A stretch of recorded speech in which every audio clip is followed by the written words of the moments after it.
Always a delight to have Marilyn Lightstone in our studio. She hosts Nocturne on our sister station, Classical 96.3, but is a singer, songwriter, producer, artist. There's just nothing you don't do, Marilyn. Oh, there's lots, believe me. And has an exhibition coming up called Good Morning World, From Crayon to Paintbrush to iPad. Yes, it's a digital medium that I'm working with, which a lot of people find very strange. But of course, we don't realize that most of the art, certainly the commercial art we see, is produced digitally. And we know we use our cameras, our digital cameras, and we do all kinds of interesting things with the photographs that we take. We can manipulate them and do all sorts of things. So the iPad does lend itself to art.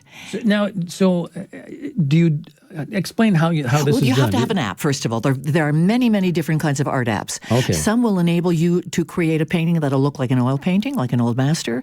Some will be a watercolor art app. Some will be many, many, many things and many ways to go about creating your image. There's a particular, there are two apps that I like. One is called ZenBrush and the other is called Brushes. And Brushes is the one that David Hockney used when he first used the iPad to create art, which was the time when I bought my first iPad. I hadn't bought an iPad. I was thinking, should I get one? Should I need it? And then I heard that this great artist was using it to make art. And I thought, I'm going to get one.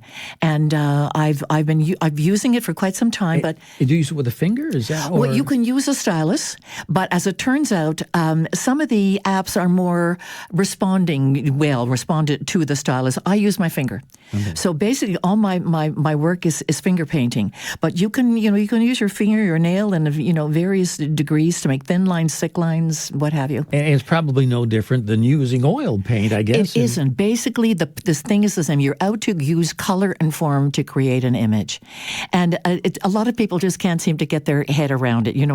And it was suggested to me that maybe I could sort of bring in my iPad and sort of show you here, but that would give a wrong impression of what the final images are like, because they're big. We've printed them out. Oh. You curate them on your iPad, but you print them out on a big industrial printer with archival inks, and you print them on the best canvas, and then you coat them so that they'll last for 200 years. And my images have been printed out. A third of them are 27 inches by 36 inches, and the other 2/3 is 36 inches by 27 inches. Da Vinci would have died for something like that. Big. And the colors are, I'm so excited by this because all my life as a visual artist, I wanted to paint freely. Just kind of let it happen, open up. And it's hard to keep your brain, whether you're playing music or whatever, it's hard to get into that zone without exerting some kind of control over your creative process, even though you don't want to, and just let it happen. And somehow with this show, because I didn't set out to do a bunch of images for a show, I just kind of sat down and I said, I'm not going to have any expectations of what's going to happen. I'm not going to predetermine anything. I'm not going to decide anything. I'm going to see what happens. And lo and behold, stuff happened that I never could have done if I'd been, planning anything, by myself. It's sort of coming from your soul, in a sense. It really, I hate to use the word kind of Zen or meditation because I don't practice Zen and I don't meditate regularly. I used to at one time. But that was kind of the process. I just wanted to have no expectations about a result. I wasn't result-oriented. I just wanted to kind of put myself in a space and see what happened. Did you do this in any particular time of day, or usually evening? In the evening? Sometimes during the day, but usually like 11 o'clock at night. Okay. When kind of the rest of the day was over and I was just kind of calming down and kind of getting ready. My mind was quiet. I used it to quieten my mind. And instead, it quietened my mind, but it also produced something that I'd never done before in all of my years of producing art. I think this is something quite different, and I'm so excited about it. It sounds very intriguing. I was going to hold up, because we do have one of the images here, but you'd prefer we didn't do that. No, hold up that image, because this is a postcard just from the invitation. All right, here I'm going to put, if you're watching online at Zoomer Radio. There's one on that side and there's one on the other side as well. There are two images on the invitation. Watching on zoomerradio.ca, then you can see that image right there, and then I'll flip it around and you can see that other image. This is fascinating. I had no idea that this was an art. Well, when I closed my studio after about 13 years, I thought of getting one of these great big computer art things, which commercial artists use, because they produce this stuff digitally. They produce on the computer. It'll look like a Rembrandt in the end if they wanted to, but it's digital. So I thought, well, I'm closing my studio. I'll get a great big one, like the pros use. But I'm not computer savvy enough to know how to use those machines. So where did the title Good Morning World, where'd that come from? The title came because of the fact that on Facebook, every morning I produce an image, and it's called Good Morning World, and it'll be either one of my photographs or it'll be an image that I've created on the iPad usually. All right. And the images are intended to, this is it, this is a new day, this is the start. They have a certain kind of, here we are, energy. So that's why I'm so excited by the show, because the images are all very positive. I was going to ask you if you were to describe, would it be uplifting? I'd say they're just thought-provoking, perhaps. Yes, indeed. And at first, Goche Erkan, who was my printer and my assistant during this process, because you have to know how to transfer your image from the iPad, which is backlit, so it has a certain glow to it. You have to know how to use the computer to program the printer, so that what you get from the printer will be exactly what you see on this lit-up image on your screen. So how do you do that? Well, you have to know how to use the computer, and that's where my printer comes in, in order to reproduce what you see on it. And it's just joyful, and I can't. I've got such a lift out of it. I can't wait to get people's reactions. Well, the title itself, Good Morning World, sounds like wake up, this is something new. Yes. That's what what they it say. sounds like. The circular image, the sun, the moon, like I'm a moon child. I mean, I was born in Cancer, and I'm a moon child. So the circular image to me is kind of sacred in a way, and it turns up in a lot of religions, the perfect circle. Yeah. So there's that. And then there's the fact that I've always been very interested in Oriental art, Japanese and Chinese art, and calligraphy.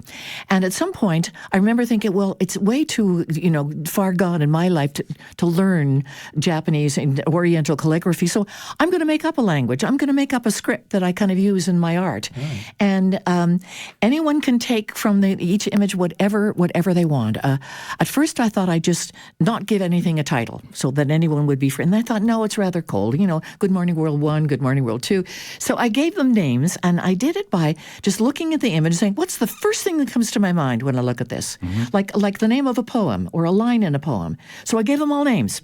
But whoever looks at these pieces is free to say, no, to me that's something else. At what point, because you said a moment ago that you didn't go out with the idea of making these paintings as an exhibit. You were just going to go and see what came out. For the pleasure of doing that, because that's what visual artists do. You just have to make some kind of image. So at what point did you kind of go, hey, wait a minute, this might look pretty good in a gallery? After I'd had about 15 images, and visual image or broadcast or whatever I do, I'm like you. I'm a communicator. What I do is intended to be offered to other people.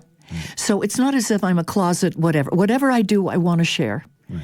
I want to share. And I capitalize on the fact, that I work here with you guys for Zoomer Media to help me get that word out. And but whether it's singing or producing, I want people to see it and to enjoy it. I feel that's my mission in life, to do creative stuff and have fun and make stuff up. Yeah. And then I want to show it to other people and let other people see it and hear it. And the exhibit opens February 13th at the Art Hub Gallery, right across from the AGO.